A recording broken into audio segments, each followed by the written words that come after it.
Halo Gunners, kali ini aku mau bahas atau nge-review sedikit pertandingan yang baru saja terjadi, yakni Arsenal lawan Wolves. Kita mulai dari babak pertama dulu ya. Sebelum ke babak pertama, mau ke line up dulu seperti biasa.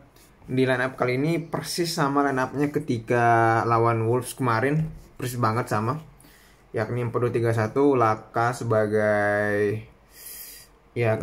sebagai ujung tombak dan tiga gelandang serang di belakangnya, yakni Martinelli, Odegaard, Saka dan si duet gelandang tengahnya yakni Partey Zaka, backnya yakni Kieran Tierney, Gabriel, Ben White sama Cedric, dan kipernya seperti biasa Leno. Nah, secara singkatnya semua pemain benar-benar bagus kecuali Martinelli ya. Menurutku ya. Dan kita mulai dari babak pertama.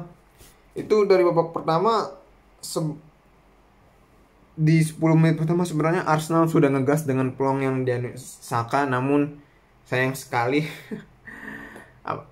gol yang diciptakan oleh Wolves di babak pertama yang berawal dari free kick long ball, namun ada sedikit kesalahan defense minor yang sebenarnya jarang dilakuin tapi sekalian dilakuin cukup fatal ya, yang dilakukan Gabriel ke Ramsdale ya. Dan karena sepakannya terlalu pelan sehingga bisa direbut pelan dan cukup jauh sehingga bisa direbut oleh si Hwang Chan dan akhirnya gol.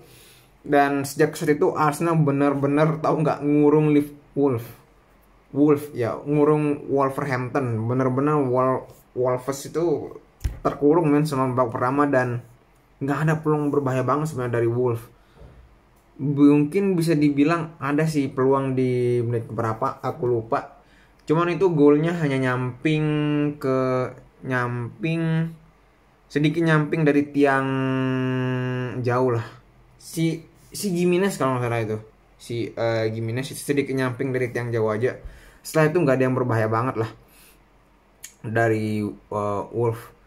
Tapi ya sayangnya Arsenal di babak pertama tuh bener-bener bikin kesel liatnya. Bukan kesel karena gampang hilang bola maupun gampang dikurung sama Wolves, karena Wolves aja itu buruk banget dalam hal membangun bola dalam hal membangun serangan sama finishing. Cuman finishingnya soalnya bener-bener bapuk pak, bener bapuk. Langsung masuk ke babak kedua. Di babak kedua sama juga kasusnya. Wolves-nya jelek membangun serangan, defense juga nggak solid banget. Arsenalnya bagus banget dalam megang bola, tapi finishingnya bapuk gitu kan. Akhirnya masuk si PP di PP sama Lord Nketiah, yang dimana saya mikir syukurnya Martinelli yang diganti bukan Saka. Dan saya sempat bingung juga dengan pergantian pemain si Cedric diganti Nketiah. Ternyata dia mainnya 3-5-2 ya, kurang lebih 3-5-2 lah. Mainnya 3-5-2 gitu, dengan Tierney menjadi center back tapi di arah kiri, Ben White di kanan, Gabriel di tengah. Itu benar-benar sejak menit ke-70-an lah. Itu benar-benar Arsenal benar-benar full nyerang Pak. Zaka yang biasanya nggak terlalu sering maju gini sering kali maju. Gila, keren gak sih Zaka mainnya, dan cukup bagus mainnya Zaka malam ini. Nggak terlalu banyak back pass dan cukup tenang gitu kan, dan nggak terlalu melakukan pelanggaran nggak penting. Partey juga bagus dalam hal mengontrol lini tengah. Odegaard juga, Odegaard ini free roll keliling area lapangan, mau dari kiri kanan gitu.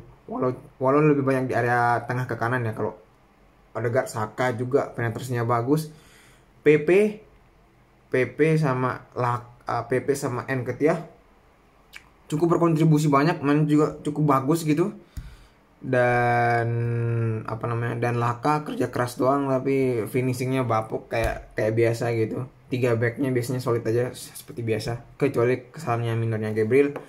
Tapi akhirnya sejak PP sama Lord Nketiah masuk, itu kerjasamanya dengan PP itu bagus sekali men. Dan akhirnya tercipta gol di menit ke berapa itu, menit ke 70-an lah, 80 atau 70-an dari end passingnya Odegaard sampai akhirnya nyampe di kakinya Nketiah dan ngasih assist ke PP dan PP muter balik, wah gol. Ini ada kemungkinan peran PP sebagai false nine ini bisa dicoba lah sebagai alternatif gitu. Dan akhirnya nggak nyangkanya menit ke 90 saya tinggal karena kesel banget lihat Arsenal yang mainnya finishing, nguasain bola bagus tapi finishingnya bapuk. Dan akhirnya nggak nyangkanya ke menit ke 95 menit ke 95-an atau iya menit ke 95-an, detik berapa sih nggak tahu. Itu benar kerjasamanya Odegaard lagi masalah. Odegaard, PP sama Laka itu bagus banget. Akhirnya PP ngasih assist ke Laka dan akhirnya gol. Benar-benar Lord PP kali ini mainnya bagus sekali sama dengan Nketiah juga. Dan Odegaard tentunya, wah, Laka bekerja keras dan akhirnya mendapatkan hasilnya gitu, menjadi penyelamat. Dan next ke depannya saya nggak tahu, kan libur kalau nggak salah Arsenal karena apa namanya lawan Liverpool, tapi Liverpool final Carabao Cup. Dan bagi kalian yang pengen diskusi sama aku bisa gabung di link Telegram di bawah ya, anak trapnya anak Arsenal ya, semacam komunitas online lah kayak Facebook group, tapi ini fokus lebih fungsional daripada Facebook group lah kalau soal Tribelio ini. Oke, kita harap kedepannya akan banyak laga tunda ya, banyak laga tunda banyak match berat lawan Spurs, Chelsea sama Liverpool itu kan, dan cuma menyisakan match lawan tim papan tengah ke bawah, dan semoga menang. Oke, itu dari aku Vero, sign out.